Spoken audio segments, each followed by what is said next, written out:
Parenchyma, collenchyma और स्केलेनकाइमा simple permanent tissue थे।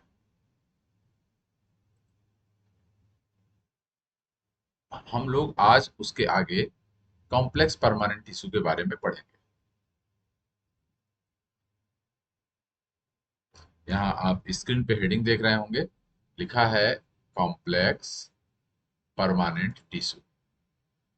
जो सिंपल परमानेंट टिश्यू था उसकी विशेषता ये थी कि उस ऊतक की सारी कोशिकाएं समान होती हैं, उनकी उत्पत्ति और कार्य भी समान होते हैं। यानी group of similar cells that have common function and origin are called simple permanent tissue. लेकिन ऐसी कोशिकाओं का समूह जो समान न हो, यानी असमान हो, लेकिन उनकी उत्पत्ति और कार्य समान हो, तो उन ऊतक को हम लोग कॉम्प्लेक्स परमानेंट टिश्यू कहते हैं। परमानेंट किस शर्त पे कहा जाता है? यदि टिश्यू के कोशिकाओं में विभाजन की क्षमता का अभाव है तो ऐसे ऊतक को हम लोग परमानेंट बोलते हैं। और यही यदि विभाजन की क्षमता आ जाए तो उसको हम लोग मेरिस्टम कहने लगते हैं। ठीक है, यहाँ देखिए क्या लिखा है कि made up of variety of different type of cells. यानी कई भिन्नता के वाले सेल होंगे, वेराइटी मतलब विभिन्न प्रकार के। गैमेटोफाइट के केस में no complex tissue, complex tissue absent होते हैं गैमेटोफाइट में। यहां ध्यान रखना है कि जिंदगी में जो एंजियोस्पर्म है उनके दो भाग होते हैं जीवन साइकिल में। जो लाइफ साइकिल है उनके दो भाग, एक को हम लोग कहते हैं स्पोरोफाइट। स्पोरोफाइट वह प्लांट होता है जिस पर बनेंगे स्पोर्स, चाहे वो माइक्रोस्पोर्स हो, चाहे वो मेगा स्पोर्स हो, या दोनों। दूसरा भाग जो जीवन का होता है उसको हम लोग बोलते हैं गैमेटोफाइट। गैमेटोफाइट वह जीवन का भाग होता है जिसपे बनते हैं गैमिट्स, यानी मेल गैमिट और फीमेल गैमिट। अब यह बताया जा रहा है कि ये जो टिश्यू है कॉम्प्लेक्स वाले, वो गैमेटोफाइट में नहीं पाए जाते, स्पोरोफाइट में ही पाए जाते हैं। क्लियर ना? एक और यहाँ बात सिखा दूं। जो स्पोरोफाइट होता है, कैसे आप जानेंगे कि ये स्पोरोफाइट है या गैमेटोफाइट है? आंख से देख के, बिना किसी पढ़ाई का, वो भी हम सिखा देते हैं। जिसकी शरीर में आपको क्या दिखे, रूट, स्टेम और लीफ, तो आप क्या समझिएगा, वो क्या है, स्पोरोफाइट। चाहे कोई पौधा हो, किसी भी पौधे के गैमेटोफाइट में रूट, लीफ और स्टेम नहीं। रूट, लीफ और स्टेम जब भी होगी तो स्पोरोफाइट। बिल्कुल दिमाग में बैठा लीजिए। चाहे वो टेरिडोफाइट हो, चाहे वो जिम्नोस्पर्म हो, चाहे वो एंजियोस्पर्म। क्लियर है? रूट, लीफ, स्टेम सिर्फ और सिर्फ स्पोरोफाइट। और जब रूट, लीफ, स्टेम होगा तभी हम एनाटॉमी पढ़ेंगे। तो ये बता रहा है कि कॉम्प्लेक्स टिश्यू किसी भी गैमेटोफाइट में नहीं होता, क्योंकि जो गैमेटोफाइट होते हैं बहुत ही शार्ट होते हैं, छोटे होते हैं, और इनमें ये डिपेंडेंट होते हैं। और तो और इनमें कंडक्शन की बहुत आवश्यकता होती ही नहीं। जब कंडक्शन की आवश्यकता नहीं होगी तो कंडक्टिंग टिश्यू की आवश्यकता नहीं होगी, और कंडक्टिंग टिश्यू ही तो किस कैटेगरी में आते हैं, कॉम्प्लेक्स परमानेंट टिश्यू की कैटेगरी में आते हैं। यानी क्लियर हो गया? आपको आंखों से देख के ही पहचानना हो कि स्पोरोफाइट है कि गैमेटोफाइट है, तो कैसे पहचान लेंगे? जिस पौधे के शरीर का विभेदन जड़, तना और पत्ती में हुआ है वो स्पोरोफाइट है। किसी भी पौधे का गैमेटोफाइट जड़, तना, पत्ती में विभेदित नहीं रहता है। गैमेटोफाइट वह पौधा होता है जिसपे गैमेट बनते हैं। स्पोरोफाइट वह पौधा होता है जिसपे स्पोर बनते हैं, चाहे वो माइक्रोस्पोर हो, चाहे वो मेगा स्पोर हो, या फिर दोनों हो। ये बात समझ में आ गई होगी। आगे के सोचिए।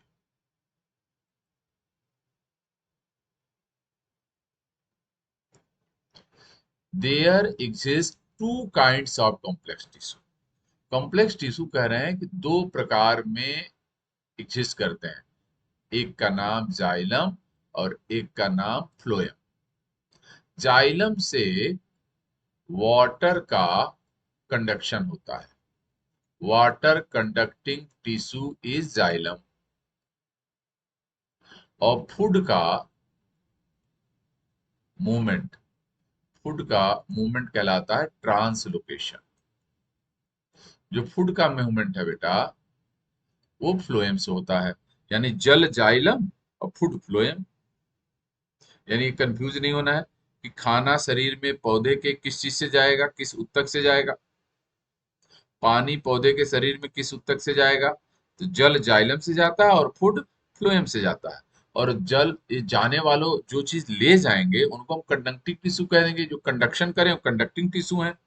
सारे के सारे कंडक्टिंग टिश्यू जाइलम होंगे या फ्लोएम होंगे। और ये किसके उदाहरण होंगे? कॉम्प्लेक्स परमानेंट टिश्यू के।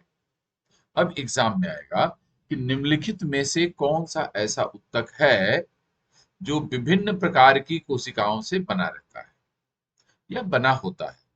ऑप्शन में दिया रहेगा मेरिस्टम, पैरेनकाइमा, कोलेनकाइमा, जाइलम या उल्टा। ऐसे ही कॉम्बिनेशन जो अभी तक पढ़े हैं आप, चार पढ़ चुके हैं। मेरिस्टम पढ़े हैं, पैरेनकाइमा, कोलेनकाइमा, स्केलेनकाइमा।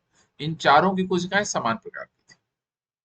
ये जो पढ़ने जा रहे हैं कॉम्प्लेक्स, अब पढ़ने जा रहे हैं, तो आपको वहां कॉम्प्लेक्स नहीं लिखा होगा, वहां जाइलम और फ्लोएम लिखे होंगे। यानी कॉम्प्लेक्स टिश्यू के उदाहरण कौन हुए? Xylem phloem. जाइलम फ्लोएम कौन है? कंडक्टिंग एलिमेंट है। जाइलम किसका कंडक्शन करता है? वाटर का, जल का। फ्लोएम किसका कंडक्शन करता है? फूड का, भोजन का। क्लियर। और जाइलम फ्लोएम की कोशिकाएं एक प्रकार की नहीं, अनेक प्रकार की होंगी। और कितने प्रकार की होंगी ये भी देख लीजिए, हमारे हाथ उंगली में दिखा रहे हैं, चार प्रकार। क्लियर। अब आते हैं पढ़ने के लिए जाइलम के बारे में। इनका एक और नाम हार्डोम है। दिख रहा है? इनका एक और नाम क्या है बेटा? हार्ड। ये बहुत ज्यादा आपको प्रिंटेड नोट्स देख रहा है घना घना। हो सकता है इसको देख के आपको परेशानी महसूस हो रही हो, तो इसको हम थोड़ा शब्दों में बता देते हैं। यहीं पे हम दूसरी सीट लेते हैं और आपको बता देते हैं। ये देखिए बेटा, मैंने लिखा जाइलम या हार्डोम।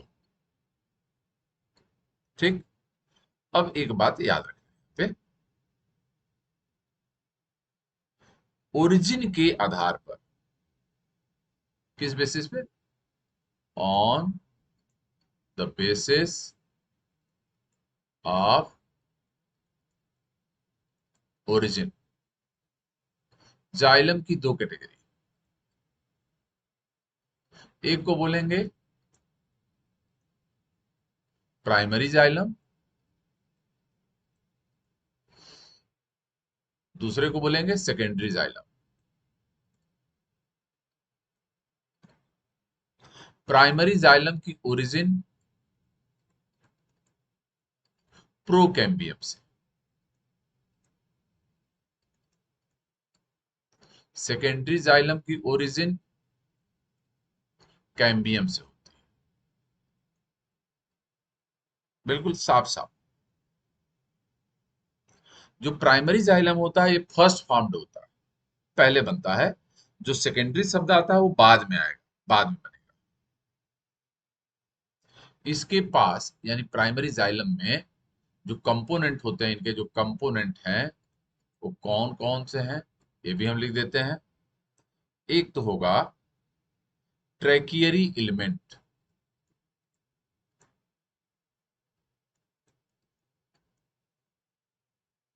इनके ट्रैकियरी एलिमेंट हैं ट्रैकीड्स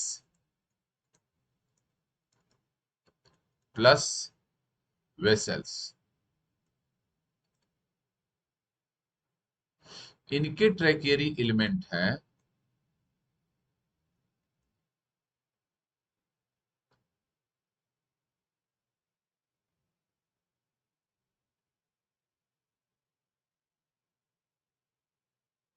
ट्रैकीड प्लस वैसे ही वेसल्स, इसके साथ ट्रेकेरी एलिमेंट के साथ और क्या होगा इनके पास, जाइलम पैरेन्काइमा। जाइलम पैरेन्काइमा, बात समझ गए होंगे। लेकिन इन ट्रेकेरी एलिमेंट के साथ साथ, ट्रेकेरी एलिमेंट दो चीजें होंगी, प्लस इनके पास xylem parenchyma plus xylem fibre भी होगा।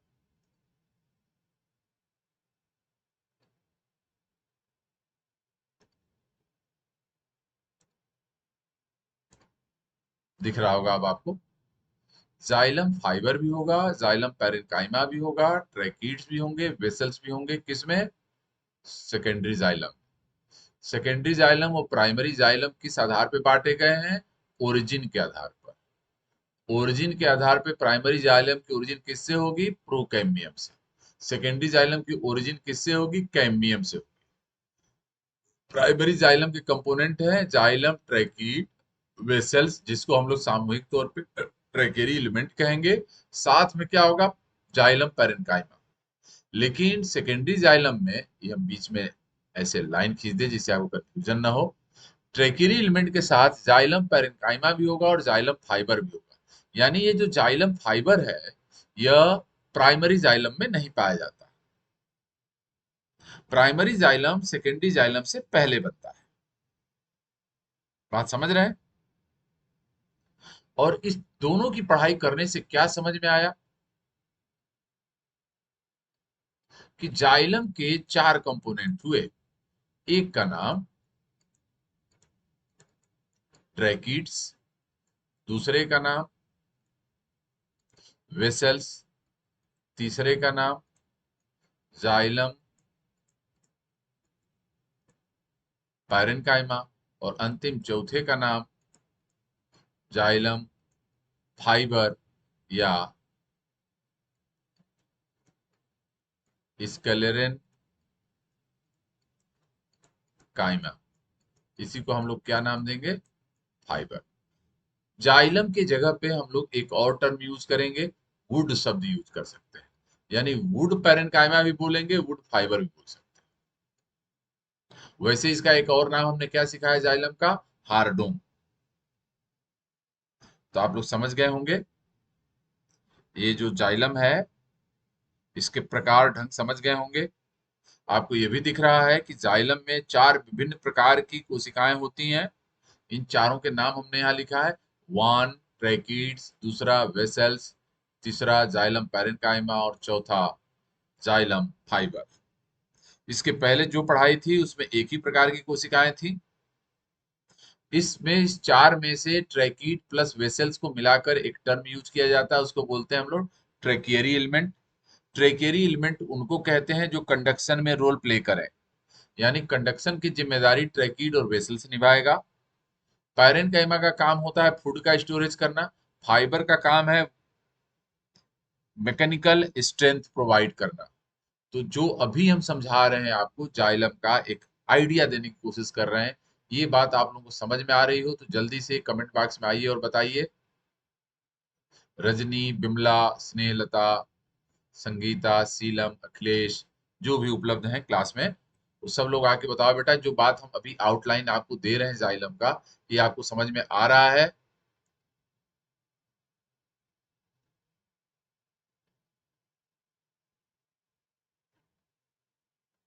ठीक, अब हम आपको नोट्स में दिखाते हैं, जो हम समझाएं उन्हीं में से चीजें यहाँ लिखी होंगी। लिखा है, Nageli was the one who invented the word xylem. यानी जाइलम शब्द किसने दिया है, सी नगेली ने। In addition to conveying water and nutrient, xylem gives mechanical support to plant. Xylem पानी पहुंचाने के साथ साथ पौधे को मैकेनिकल सपोर्ट भी प्रदान करता है। Xylem is separated into primary and secondary xylem based on development, development मतलब ओरिजिन के आधार पर। Procambium is the source of primary xylem. Primary xylem किससे उत्पन्न होगा? प्रोकैम्बियम से। Primary xylem parenchyma does not differentiated, इसकी पैरेन्काइमा डिफरेंशिएट नहीं होती। And there are no medullary rays, ये विशेषता हो गई। Secondary xylem develops as a result of secondary growth, और किससे? हम यहां लिख देते हैं, फ्रॉम कैम्बियम। सेकेंडरी जाइलम किससे उत्पन्न होता है बेटा? कैम्बियम से। कब उत्पन्न होगा? सेकेंडरी ग्रोथ में। यानी कैम्बियम क्या कराएगी? सेकेंडरी ग्रोथ कराएगी। और इनके कंपोनेंट लिखे हैं, tracheids, vessels, xylem fibres are constituent of xylem. ये basically constituent of secondary xylem है। इसी में जाइलम पैरेन्काइमा जोड़ दें, फाइबर हटा दें, तो वह प्राइमरी जाइलम का कॉन्स्टिट्यूएंट बन जाएगा। फिर से हम आपको वो चीज दिखाते हैं जहां ये सारी बातें हमने शब्दों में लिखी है। ये देखिए आपके सामने हमने लिखा है, जाइलम का एक नाम हार्ड्रोम है। जाइलम टर्म किसने दिया है? नगेली ने। ये जाइलम है, और जाइलम के दो प्रकार बताए जा रहे हैं, प्राइमरी और सेकेंडरी। किस बेसिस पे? ओरिजिन के आधार पे, उत्पत्ति के आधार पे। प्राइमरी जाइलम की उत्पत्ति प्रोकैम्बियम से, सेकेंडरी जाइलम की उत्पत्ति कैम्बियम से होती है। प्राइमरी जाइलम के कंपोनेंट में ट्रैकेरी एलिमेंट होता है, जिसपे ट्रैकिड्स और वेसल्स आते हैं, और साथ में जाइलम पैरेन्काइमा होता है। सेकेंडरी जाइलम के कंपोनेंट में सेकेंड ट्रैकेरी एलिमेंट, जिसमें ट्रैकिड और वेसल्स होंगे, साथ में जाइलम पैरेन्काइमा और जाइलम फाइबर होता है। यानी जाइलम फाइबर प्राइमरी जाइलम में नहीं पाया जाता। यही नहीं, अभी आपने लिखा no medullary rays. Primary xylem में मेडुलरी रेज नहीं होगी, सेकेंडरी जाइलम में मेडुलरी रेज होगी। और इतनी पढ़ाई करने के बाद एकदम क्लियर हो गया कि जाइलम को बनाने वाली कोशिकाएं भिन्न भिन्न प्रकार की हैं, और उनको कितने प्रकार की हैं? गिनती में 4 प्रकार की हैं। और इन चारों के नाम है क्रम से ट्रैकीड, वेसल्स, जाइलम पैरेन्काइमा और जाइलम फाइबर। इसमें से ट्रैकीड प्लस वेसल्स को एक नाम से पढ़ते हैं, और यह नाम है ट्रैकियरी एलिमेंट। ट्रैकेरी एलिमेंट में वे चीजें रखी जाती हैं जाइलम की, जो वाटर के कंडक्शन में सहयोग प्रदान करेंगी। इसका मतलब हुआ कि जाइलम पैरेन्काइमा और जाइलम स्क्लेरेन्काइमा का मुख्य कार्य कंडक्शन नहीं है, लेकिन ये पार्ट ऑफ जाइलम है। पैरेन्काइमा का काम फूड का स्टोरेज है, और फाइबर का काम सपोर्ट प्रदान करना है। अब यहाँ जो पहला कंपोनेंट है, उसका ज्ञान दिया हुआ है। पहला कंपोनेंट क्या है बेटा? ट्रैकीड्स है। देखिए, ट्रैकिड्स। ट्रैकिड्स हम डायग्राम बना के दिखाते हैं।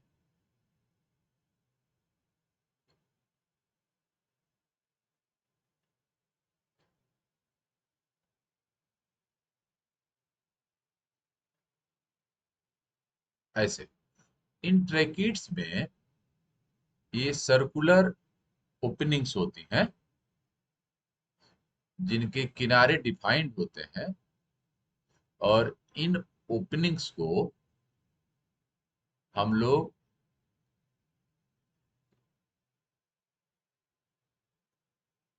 बॉर्डर्ड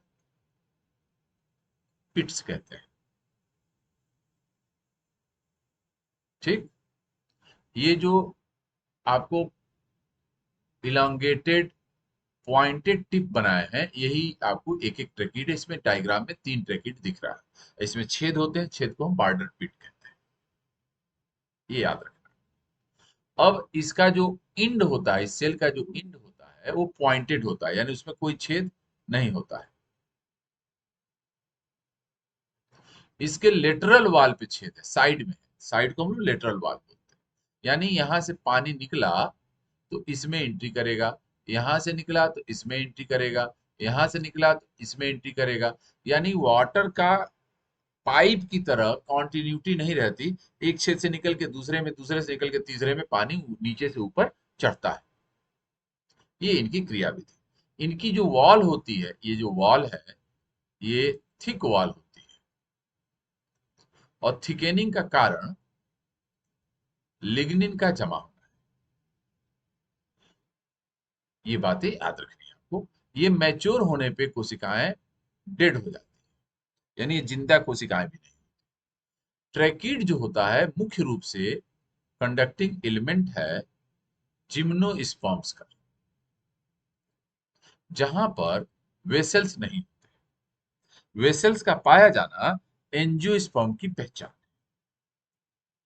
यानी किसके वुड में ट्रैकिड ज्यादा होगा? जिम्नोस्पर्म के। क्यों होगा ज्यादा? क्योंकि वहां वेसल्स नहीं है। जिम्नोस्पर्म में वाटर का कंडक्शन जाइलम में कौन कराएगा? जो होगा वो कराएगा। कौन होता है भैया? ट्रैकिड्स होता है।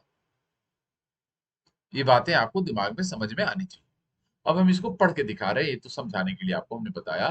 ट्रैकिड्स आर इलोंगेटेड सेल्स, आपके सामने है, विथ टेपरिंग एंड्स। ये देखिए पॉइंटेड एंड को ही टेपरिंग एंड कहते हैं। Their lumen is larger than that of fibre.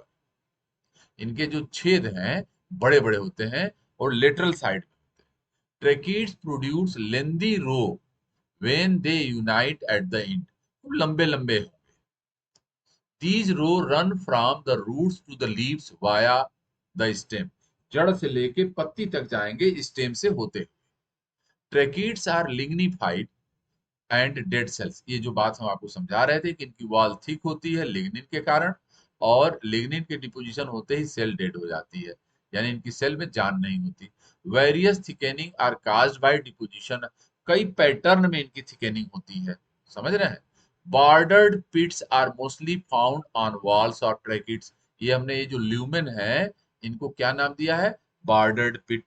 जिस जिस ल्यूमेन का किनारा परिभाषित हो उसको हम बॉर्डर्ड पिट्स कहते हैं। Tracheids of gymnosperm plants have most bordered pits. अरे सच सच तो यही बताना है बेटा कि tracheids are mostly present in gymnosperm. In case of angiosperm vessels are present, vessels are absent in gymnosperm. तो ये बेचारा दो ट्रैकियरी एलिमेंट है, कंडक्शन कराने वाले जाइलम में दो ही तो हैं, ट्रैकिड और वेसल्स। ट्रैकिड जिम्नोस्पर्म में पाए जाते हैं और वेसल्स पाए ही नहीं जाते, तो सब कुछ वहां ट्रैकिडे रह गया ना। एंजियोस्पर्म में वेसल्स पाए जाते हैं, इसलिए वहां ट्रैकिड की मात्रा बहुत कम हो जाती है। Lignin deposition is greatest in pitted thickening. Tracheids में in tracheids many form of lignin thickening can be detected. ये कह रहे हैं कई फॉर्म के होते हैं। आगे देखिए, in track protoxylem has spiral annular reticular lignin thickening. जो प्रोटोजाइलम होगा उसको हम बोलते हैं फर्स्ट फॉर्म्ड जाइलम। प्रोटोजाइलम कौन होता है? फर्स्ट फॉर्म्ड जाइलम को हम प्रोटोजाइलम कहते हैं। जो बाद में जाइलम बनता है उसको हम मेटाजाइलम कहते हैं। In metaxylem there is pitted thickening in lignin. जो मेटाजाइलम होंगे उसमें पिटेड होगा, जो प्रोटोजाइलम होगा उसमें स्पाइरल हो सकता है, एनुलर हो सकता है, और जाल जैसा भी हो सकता है, उसको हम लोग बोलते हैं रेटिकुलेट थिकनिंग।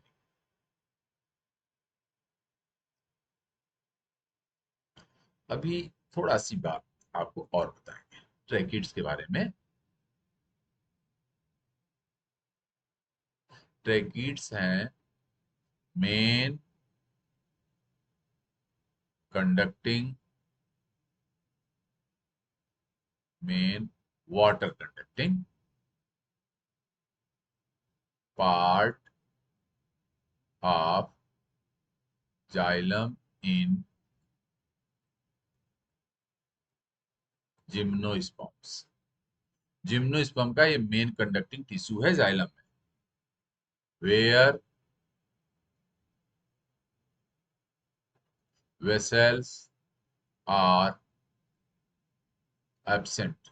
जहां पे कौन एब्सेंट होते हैं बेटा? वेसल्स। अब एग्जाम में आएगा कि वो कौन कौन से जिम्नोस्पर्म्स हैं जिसमें वेसल्स होगा। वेसल्स प्रेजेंट इन किसमें होते हैं बेटा? एंजियोस्पर्म्स में होंगे। साथ में थ्री हम नाम बताएंगे उनका, जिम्नोस्पर्म में होंगे। और इन जिम्नोस्पर्म का हम नाम बताने जा रहे हैं इफेड्रा, इसके अलावा है नीटम, और तीसरा है वेल्विचिया। इफेड्रा, नीटम एंड वेल्विचिया, तीन ऐसे जिम्नोस्पर्म हैं जिनमें वेसल्स होता है। और कुछ टेरिडोफाइट में भी होता है, सम जिम्नोस्पर्म में भी होता है, सम टेरिडोफाइट में भी होता है।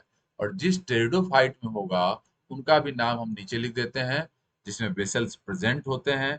उसमें से एक का नाम है सिलाजिनेला, एक का नाम है मार्सेलिया, एक का नाम है टेरिस। इन तीन टेरिडोफाइट में भी वेसल्स प्रेजेंट होते हैं। वैसे टेरिडोफाइट और जिम्नोस्पर्म्स में वेसल्स एब्सेंट होते हैं। ये एक्सेप्शन हम बता रहे हैं बेटा, ये भी एक्सेप्शन है, ये भी एक्सेप्शन है। रूल क्या कहता है कि वेसल एंजियोस्पर्म में है। कुछ ऐसे भी एंजियोस्पर्म हैं जिसमें वेसल्स नहीं होगा, उसको हम अभी आगे बता देंगे। फिर से हम बता दे रहे हैं जो आपको और बातें याद रखनी थी। ट्रैकीड्स क्या है? Main water conducting part of xylem है। किसमें? जिम्नोस्पर्म में, जहां पर वेसल्स एब्सेंट होते हैं। वेसल्स कहाँ प्रेजेंट होते हैं? एंजियोस्पर्म में। तीन जिम्नोस्पर्म हैं जिसमें वेसल्स होते हैं, उनके नाम है इफेड्रा, नीटम और वेल्विचिया। एक्सेप्शन है, याद रखना पड़ेगा। और कुछ टेरिडोफाइट में भी वेसल्स प्रेजेंट होते हैं, यहाँ पे भी उनके नाम लिखे हैं, Selaginella, Marsilea and Pteris, Tepeteris। अब आपके सामने वेसल्स की पढ़ाई है। आप लोग पहले तो ये बताओ कि वेसल्स से पढ़ने से पहले क्या आपको ट्रैकिड्स का आइडिया लगा या नहीं? ट्रैकिड्स का कुछ ज्ञान हुआ या नहीं? ट्रैकिड्स समझ में आया या नहीं?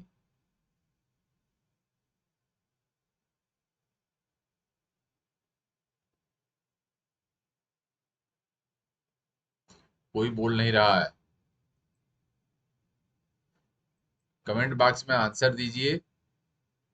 हाँ सर, सीलम को समझ में आया। पूरी पब्लिक सो रही है, कोई जगह नहीं है। स्नेहलता को भी समझ में आया। ठीक, जो सो रहे हैं जग जाएं। इतना सोना ठीक बात नहीं क्लास ज्वाइन करके। यहाँ देखिए दूसरा कंपोनेंट क्या लिखा है बेटा? वेसल्स लिखा है।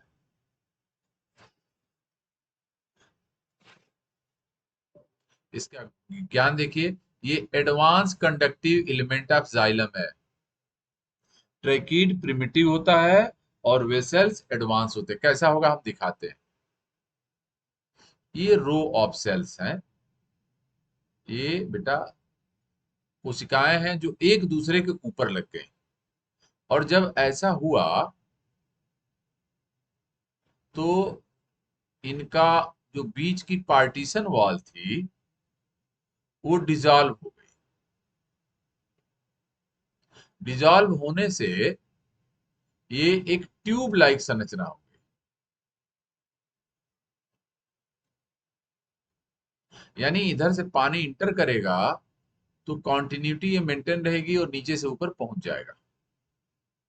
इसी ट्यूब को हम लोग वेसल्स कहते हैं। Vessels have the same basic structure as tracheid, यानी इनकी जो वॉल होगी ये थिक सेल वॉल वाला होगा। ये भी किसका बना होगा? लिग्निन का बना होगा। और ये भी मैच्योरिटी पे इसकी भी सेल कैसी होंगी? डेड होंगी। यानी ये पैटर्न में तो वैसे ही है जैसा कि ट्रेकिड था, लेकिन बनावट में जो ओपनिंग है ये अलग है। इसका जो पार्टीशन वॉल है, कोशिकाओं के बीच की जो वॉल थी वो डिसॉल्व हो चुकी रहती है। बात समझ गए? तो ये कैसी संरचना बन जाती है? ट्यूब जैसी, जिसमें वाटर का कंडक्टिविटी या कंडक्शन बड़ा आसानी से होता है। इसीलिए इसको हम लोग एडवांस टाइप बोलते हैं। क्या बोलते हैं? Advance type. ट्रैकिड की तुलना में एडवांस है। आप ऐसे भी समझ सकते हैं, जिम्नोस्पर्म की तुलना में एंजियोस्पर्म एडवांस है। जिम्नोस्पर्म में वेसल्स नहीं है, एंजियोस्पर्म में। तो एंजियोस्पर्म में वेसल्स हुआ है, एंजियोस्पर्म एडवांस है तो वेसल भी एडवांस हो गया, ऐसा। They are also xylems dead element, हमने बताया कि इनकी वॉल लिग्निफाइड है, और जिनकी वॉल लिग्निफाइड होती है वो मृत हो जाते हैं बेटा। Vessels have larger lumen than the lumen of tracheid.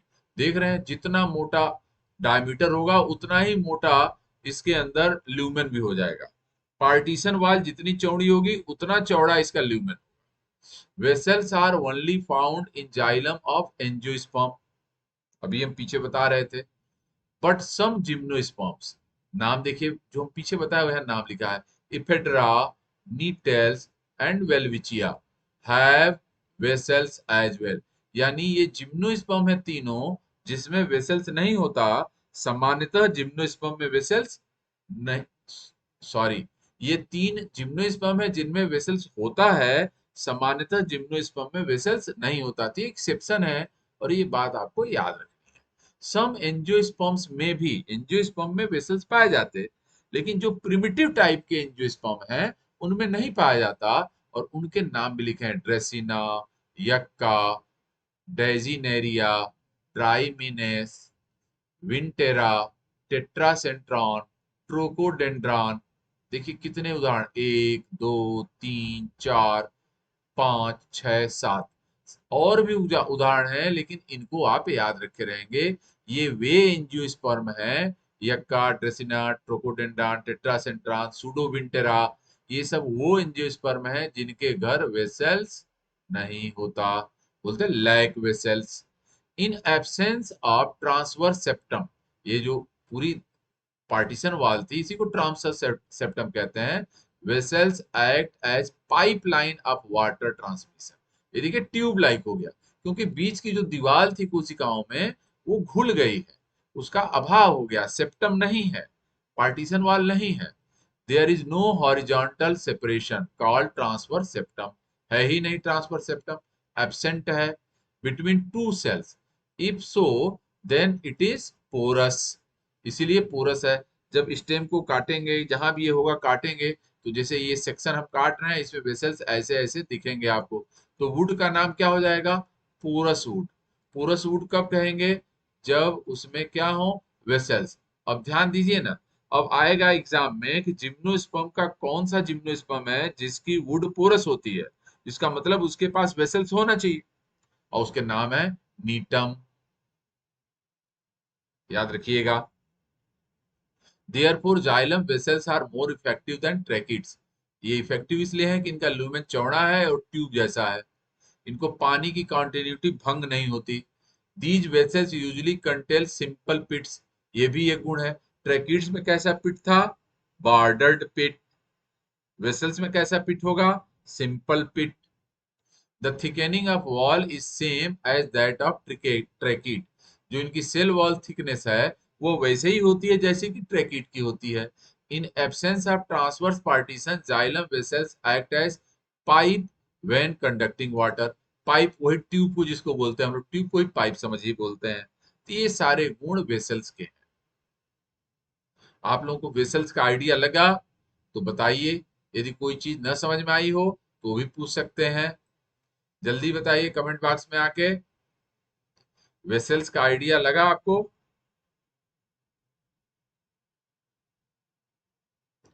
आओ बच्चा बताओ। वेसल्स ट्रैकिड में डिफरेंस समझ में आया, दोनों ट्रैकियरी एलिमेंट हैं, दोनों के दोनों ट्रैकियरी एलिमेंट हैं, लेकिन इनमें डिफरेंस है जो हम समझाने की कोशिश किए हैं। ठीक, बहुत बढ़िया। अब अगला कंपोनेंट, तीसरा कंपोनेंट पढ़ेंगे जिसका नाम यहां लिखा है जाइलम फाइबर्स। फाइबर्स हैं, ये किसके बने होंगे, स्केलेरन काइमा के बेटा। कल की क्लास में हम लोग स्केलेरन काइमा का आइडिया लिए थे। This is also A section of xylem that is dead, यानी चार कंपोनेंट पढ़ने थे, ट्रैकिड, वेसल, जाइलम फाइबर और जाइलम पैरेन्काइमा। इसमें से 3 डेड हैं। अब एग्जाम का सवाल सुन लीजिए कैसे आएगा। एग्जाम में पूछा जाएगा living component of xylem is, आपका आंसर होगा xylem parenchyma. Dead component of xylem are, तो 3 आंसर लिखने पड़ेंगे, tracheid, vessels and xylem fibre. Tracheids and vessels are strengthened by xylem fibre. ये जो ट्रैकीड है जो पानी पहुंचाने काम करेंगे, जो वेसल, उनको सपोर्ट देने के लिए जाइलम फाइबर होता है। They are more they are more plentiful in secondary xylem. ये ज्यादा मात्रा में किस में होंगे? सेकेंडरी जाइलम में। And primary offer strength to the vessels, और ये वेसल को स्ट्रेंथ देंगे। Xylem parenchyma is responsible for water radial conduction, यानी लेटरल कंडक्शन कौन कराएगा? Xylem parenchyma. और इसको हम लोग वास्तव में उस समय नाम देते हैं रे पैरेन्काइमा। जो रेडियस पे होता है वही पहुंचाता है पानी साइड में। देखो बेटा समझो, ये एक प्लांट है, ये उसकी जड़ें हैं, यह उसका तना पत्ती है, ऐसा। जाइलम का काम है पानी को नीचे से ऊपर ले जाना। ये बेस है और ये अपेक्स है, और ये पानी कौन पहुंचाएगा? जाइलम। अब पूछा जा रहा है कि साइड में पानी कौन ले जाएगा? ऊपर नीचे का तो मालूम, नीचे नीचे पानी की जरूरत ही नहीं, क्योंकि नीचे से ही जाना है। तो साइड में ले जाने की जिम्मेदारी, साइड में ले जाने की जिम्मेदारी किसकी है? रे पैरेन्काइमा की। लेटरल कंडक्शन कराने की जिम्मेदारी किसकी है? रे पैरेन्काइमा। नीचे से ऊपर ले जाने की जिम्मेदारी किसकी थी? ट्रैकीड की और वेसल्स की थी। और ये रे पैरेन्काइमा ही क्या है? Xylem parenchyma. Radial trans conduction का मतलब है, वाटर का रेडियल कंडक्शन का मतलब ये जो लिखा है, रेडियस पे यानी लेटरल साइड में दाएं बाएं कौन ले जाएगा? नीचे से ऊपर का तो समझ में आ गया, ठीक। अब यहाँ लिखा है कि water conducting element of xylem कौन है? वाटर इंडक्टिंग एलिमेंट को ही हम लोग हार्ड रूम कहते हैं। और ये दो होते हैं, एक का नाम है ट्रैकीड, एक का नाम है वेसल्स। ट्रैकीड वेसल्स अभी जान गए हैं किसमें होता है और कैसा होता है। 3 types of water conducting element are developed in xylem. 3 तरह के बताए जा रहे हैं कि डेवलप होते हैं, वो भी पढ़ लेते हैं हम लोग। एक को बोलते हैं हम लोग सेंट्रीफ्यूगल, एक को बोलेंगे सेंट्रीपीटल, एक को बोलते हैं centrifugal and centripetal. 3 variety. Protoxylem forms along the central axis but metaxylem forms away from the center। ऐसे देखिए ये सेक्शन, ये इंडोडर्मिस, बाहर की तरफ मेटाजाइलम, अंदर की तरफ प्रोटोजाइलम। प्रोटोजाइलम पहले बनता है बेटा, तो उसको छोटे साइज में बनाते हैं। मेटाजाइलम बाद में बनता है, इसलिए उसको हम लोग बड़े साइज में। यदि सेंटर से दूर हो मेटाजाइलम और सेंटर की तरफ प्रोटोजाइलम हो, तो इसको बोलते हैं सेंट्रीफ्यूगल। किसमें होगा? एंजियोस्पर्म में होगा और जिम्नोस्पर्म के स्टेम में होगा, ठीक। अब आया सेंट्रीपीटल। अब यहां लिखा प्रोटोजाइलम दूर बनेगा सेंटर से पेरिसाइकिल की तरफ, और मेटाजाइलम टुवर्ड सेंटर, यानी इसका उल्टा वाला डायग्राम। अब यहाँ प्रोटोजाइलम बाहर बन रहा है और मेटाजाइलम अंदर सेंटर की तरफ बन रहा है। ये है बेटा मेटाजाइलम और ये है बेटा प्रोटोजाइलम। और इस तरह का यदि डेवलपमेंट हुआ हो तो उसको बोलेंगे सेंट्रीपिटल। और किसमें होगा? रूट्स में। किसमें होगा बेटा? रूट्स में। रूट्स में वेस्कुलर बंडल कैसे होंगे? रेडियल, रेडियल वेस्कुलर बंडल पाए जाते हैं। स्टेम में कैसे वेस्कुलर बंडल होंगे? Conjoint, collateral. और तीसरा है दोनों गुण लिखा हुआ है। In this condition metaxylem element are generated from both side. दोनों तरफ बनेगा आप प्रोटोजाइलम कंपोनेंट। अब इसका भी डायग्राम हम यहाँ बनाते हैं। ये मेटाजाइलम सेंटर में भी और बीच में प्रोटोजाइलम। और ऐसा किसमें होगा? फर्न के स्टेम में। इस सिचुएशन को मिजार्च बोलते हैं। मिजार्ज का मतलब मीडियम, बीच में। प्रोटोजाइलम बीच में हो गया। प्रोटोजाइलम सेंटर की तरफ हो, सेंट्रीफ्यूगल। पेरिफेरल हो, सेंट्रीपिटल। और इन बिटवीन मेटाजाइलम हो तो सेंट्रीफ्यूगल भी बोल सकते हैं, सेंट्रीपिटल भी। और ऐसे जाइलम को मिजार्ज किसमें पाया जाएगा? टेरिडोफाइट के स्टेम में। फर्न का मतलब किससे होता है बेटा? फर्न क्या है? टेरिडोफाइट है, याद रखना। ये मेगाफिलस होते हैं, जिनकी लीव्स बड़ी बड़ी होती है, उन कंपाउंड लीफ होती है, बाइफरकेट होती है। ऐसे टेरिडोफाइट को हम फर्न बोलते हैं। हर फर्न टेरिडोफाइट है, लेकिन हर टेरिडोफाइट फर्न नहीं होता है। टेरिडोफाइट में मिजार्ज कंडीशन का जाइलम पाया जाता है, जो ओरिजिन में सेंट्रीफ्यूगल और सेंट्रीपिटल होता है। क्लियर? ये बातें आप लोगों को समझ में आ रही बेटा? ओरिजिन के आधार पे हमने पढ़ाया सेंट्रीपिटल, सेंट्रीफ्यूगल, और किस में होगा और कैसा होगा ये भी बना बना दिखाया डायग्राम में। ये बातें आप लोगों को समझ में आई? बताइए।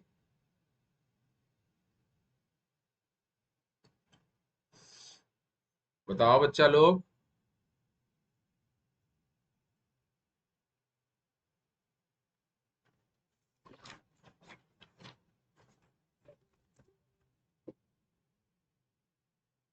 ये अभी हम ओरिजिन के आधार पे जाइलम के बारे में बताए, ये समझ में आया तो बता दीजिए। थोड़ा सा और बाकी रह गया, हम उसको भी सिखा देते हैं आपको। ठीक। स्नेहलता को और गौतम कुमार को समझ में आया, शेष सब लोग सो गए हैं। कोई बात नहीं, जब जगेंगे तो आंसर देंगे ही। हम आगे की बात बता देते हैं आपको। ये समझिए, सेकेंडरी जाइलम को ही हम लोग वुड कहते हैं। ठीक है। अब वुड की कई कंडीशन। एंजियोस्पर्म में वुड जो होता है, पोरस वुड होता है। पोरस वुड वो होता है जिसमें वेसल्स प्रेजेंट हो। एंजियोस्पर्म में वुड में वेसल्स नहीं होता, इसलिए हम लोग नॉन पोरस वुड कहते हैं। और नॉन पोरस वुड में वेसल्स एब्सेंट होते हैं।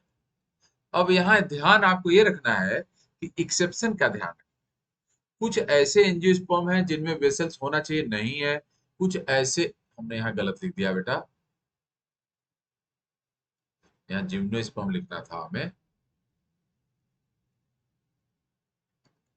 कुछ ऐसे भी जिम्नोस्पर्म हैं जिनमें वेसल्स होता है, लेकिन हम ये रूल पढ़ा रहे हैं कि एंजियोस्पर्म के वुड को पोरस वुड, जिम्नोस्पर्म के वुड को नॉन पोरस वुड। अब ये जो पोरस वुड होता है, ये दो कैटेगरी का। एक को हम लोग बोलते हैं डिफ्यूज्ड पोरस वुड। जब एक ही साइज के वेसल्स चारों तरफ हों तो उनको हम लोग डिफ्यूज्ड पोरस वुड कहते हैं। और ऐसा पोरस वुड जिसमें पाया जाता है, उसका उदाहरण है बेटुला। ठीक। अब अलग अलग सीजन में, जैसे गर्मी के दिन में पानी की डिमांड ज्यादा होगी पौधे में, तो बड़े साइज का वेसल बनेगा। जाड़े के सीजन में वाटर की डिमांड कम होगी, तो छोटे साइज का वेसल्स बनेगा। और इस तरह से जो वेसल्स होगा, उससे बनने वाला वुड सीजन के हिसाब से बड़ा और छोटा बनेगा। यानी आप उसको देख के बता देंगे कि ये बड़े साइज वाला वेसल्स है, इस सीजन में बना होगा, और ये छोटे साइज वाला वेसल्स है। और ऐसे वुड को हम लोग रिंग पोरस वुड कहते हैं। और रिंग पोरस वुड जिसमें पाया जाता है, उसका उदाहरण है क्यूरकस। क्यूरकस वह प्लांट है जिससे कार्क निकलता है बेटा। इसको कार्क प्लांट भी कहते हैं, ये याद रखना है। इन बातों को भूलिएगा नहीं। ये हम वुड के बारे में बताएं, जिम्नोस्पर्म का wood non porous wood, angiosperm का wood porous wood, porous wood वो वुड होता है जिसमें वेसल्स होते हैं, प्रेजेंट होते हैं। नॉन पोरस वुड वो वुड होता है जिसमें वेसल्स एब्सेंट होते हैं। यानी वेसल्स एब्सेंट जिम्नोस्पर्म में होंगे, वेसल्स प्रेजेंट एंजियोस्पर्म में होंगे। जब पोरस वुड होगा तो इसकी भी दो कैटेगरी की होती है। जब सेम साइज के वेसल्स होंगे तो उसको डिफ्यूज पोरस वुड कहते हैं, या बेटुला में पाया जाता है। जब अलग अलग सीजन में अलग अलग साइज के वेसल्स बने तो ऐसे वुड को रिंग पोरस बोलते हैं, और यह क्यूरकस में पाया जाता है। और इसी का दूसरा नाम कार्क प्लांट है। आप लोगों में से किसी को भी जाइलम के बारे में कोई आइडिया लेना हो तो हमसे पूछ सकते हैं।